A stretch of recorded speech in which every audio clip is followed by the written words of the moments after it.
नमस्कार, मैं हूं आशीष त्रिपाठी और अब बात करेंगे अमेरिका के प्रयासों के विफल होने के पीछे की वजह की। जी हां, अमेरिका कोशिश कर रहा है। एक तरफ जहां इजराइल और हमास के बीच संघर्ष विराम चल रहा था, वो खत्म हो गया। रूस यूक्रेन भी आपस में भिड़ गए, लेकिन इस बीच एक बहुत बड़ी खबर यह आई कि बेंजामिन नेतन्याहू ने एक बहुत बड़ा कदम उठाया। इजराइल के प्रधानमंत्री बेंजामिन नेतन्याहू ने खुफिया एजेंसी शिन बेट के चीफ रोनन बार को बर्खास्त कर दिया है और बर्खास्तगी की खबर सामने आने के बाद से हड़कंप मचा हुआ है। कई तरह के सवाल उठ रहे हैं। शुक्रवार को कैबिनेट ने नेतन्याहू के फैसले का सर्वसम्मति से समर्थन किया था और इजराइल के प्रधानमंत्री बेंजामिन नेतन्याहू के कार्यालय ने इस बात की घोषणा की। हालांकि इजराइल के सर्वोच्च न्यायालय ने रोनन की बर्खास्तगी पर अस्थायी रोक लगा दी है। अदालत ने यह कहा कि बर्खास्तगी पर तब तक रोक रहेगी जब तक कि इस मामले पर 8 अप्रैल से पहले कोई सुनवाई नहीं हो जाती। इजराइल के इतिहास में ऐसा पहली बार हुआ है कि जब सरकार ने घरेलू सुरक्षा एजेंसी के प्रमुख को उनके पद से ही हटा दिया हो। शिन बेट चीफ के तौर पर रोनन का आखिरी दिन 10 अप्रैल को होगा, ऐसा कहा जा रहा है। हालांकि इससे पहले सरकार ने उनकी बर्खास्तगी के लिए 20 अप्रैल की तारीख तय की थी, जिसे बदल दिया गया है। रोनन को पद से हटाए जाने के लिए गुरुवार देर रात कैबिनेट की एक बैठक हुई थी। इस बैठक में नेतन्याहू ने कहा कि अक्टूबर 2023 को हमने जो कार्रवाई की हमास के हमले के बाद, उन्होंने रोनन पर से भरोसा खो दिया है। दरअसल रोनन एजेंसी को फिर से मजबूत करने के लिए सही व्यक्ति नहीं मिला। नेतन्याहू ने आरोप यह भी लगाया कि हमास के साथ बंधकों की रिहाई से जुड़ी बातचीत में रोनन का नजरिया नर्म था और वे आक्रामक नहीं थे। उन्होंने दावा यह भी किया कि जब से रोनन की जगह शिन बेट के एक दूसरे सीनियर अधिकारी को बातचीत में शामिल किया गया, तब से सूचनाओं को लीक होता पाया गया। सूचनाओं के लीक होने से भारी कमी आई है और सफल वार्ताओं के जरिए हम बंधकों को छुड़ाने में कामयाब भी हुए हैं। कैबिनेट बैठक के दौरान शिन बेट ने मंत्रियों को रोनन का एक पत्र भेजा। इसमें उन्होंने बैठक में शामिल होने से इनकार करते हुए अपनी बर्खास्तगी को खारिज किया। रोनन ने सरकार के आरोपों को बेबुनियाद बताते हुए कहा कि ये शिन बेट के कार्यों को बाधित करने का एक प्रयास है।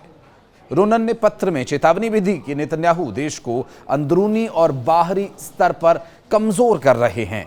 उन्होंने आरोप यह लगाया कि नेतन्याहू ने उन्हें और मोसाद प्रमुख डेविड बार्नेया के बंधक वार्ता से हटाकर पूरी तरह से प्रक्रिया को नुकसान पहुंचाया है। उन्होंने यह भी कहा कि उनकी बर्खास्तगी की वजह से निजी और संस्थागत हितों का टकराव हुआ है और देश की सुरक्षा के लिए ये एक गंभीर खतरा है। बहरहाल इजराइल की शीर्ष अदालत ने देश की आंतरिक सुरक्षा सेवा एजेंसी शिन बेट के प्रमुख को बर्खास्त करने के प्रधानमंत्री बेंजामिन नेतन्याहू के फैसले पर शुक्रवार को अस्थायी तौर पर रोक लगा दी है। अदालत ने यह भी कहा कि शिन बेट के प्रमुख रोनन बार की बर्खास्तगी पर तब तक रोक रहेगी जब तक कि उनकी अपील पर सुनवाई हो नहीं जाती। अब इस मामले को इस तरह से समझने की कोशिश कीजिए कि एक एजेंसी जो सुरक्षा के लिए काम करती है, उस एजेंसी के प्रमुख को पद से हटा दिया जाता है। अगर ये सुरक्षा एजेंसीज किसी भी देश के लिए रीढ़ की हड्डी हैं तो उसके प्रमुख को उसके दिमाग के तौर पर भी देखा जा सकता है। हालांकि निर्देश उसे उच्च पद पर बैठे अन्य नेताओं से भी मिलते रहे हैं। मसलन अगर रोनन की बात करें तो वो बेंजामिन नेतन्याहू से ही निर्देश लेकर के अपनी सभी सेवाओं को देते रहे हैं। लेकिन अब आप ये समझिए कि असल में वहाँ पर एजेंसीज काम कैसे करती हैं। वहाँ पर एक एजेंसी है मोसाद। जिस तरह से भारत में सुरक्षा एजेंसी रॉ है, उसी तरह से मोसाद वहाँ पर काम करती है। और एक एजेंसी है शिन बेट एजेंसी।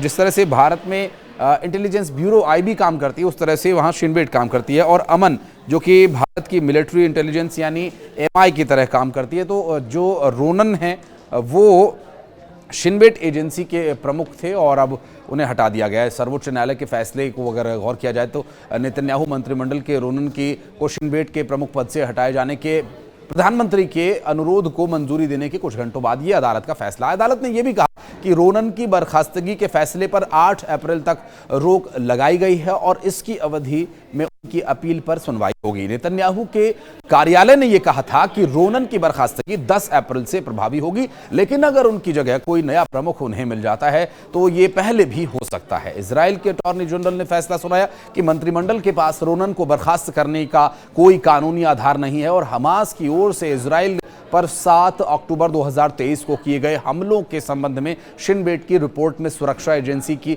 विफलता की बात स्वीकार की गई थी। हालांकि रिपोर्ट में यह भी कहा गया था कि नेतन्याहू सरकार की नीतियों ने ऐसी परिस्थितियां पैदा कर दी थी कि जिनके कारण ये हमला हुआ है।